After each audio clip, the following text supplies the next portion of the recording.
We're living in a world full of so much hurt, disappointment, and pain that we have created so many strategies around the dating process to avoid pain and to avoid disappointment. And this is never a good strategy. Any strategy that is built on avoidance is always going to be a strategy that leads us into our ego, that leads us into inauthenticity.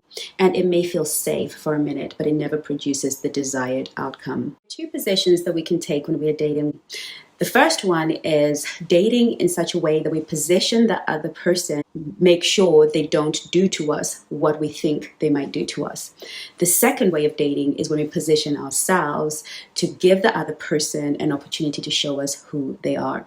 A lot of the advice on the dating market is the first one. Be a fraction of yourself. Show up in a little bit of yourself. Be inauthentic. Because if you're authentic, somebody might take advantage of you. What I say is, show up authentically and then judge the other person based on how they handle your sincerity.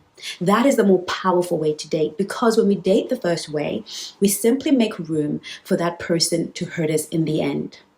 When we date the second way, we make room to figure out who they are early before we get emotionally attached. So you don't want to be in a position where you realize that the strategy that you used that was inauthenticity has allowed somebody to come into your life and take a permanent spot in it, because you can only know if a man is a good man by how he responds to what you are willingly being for him.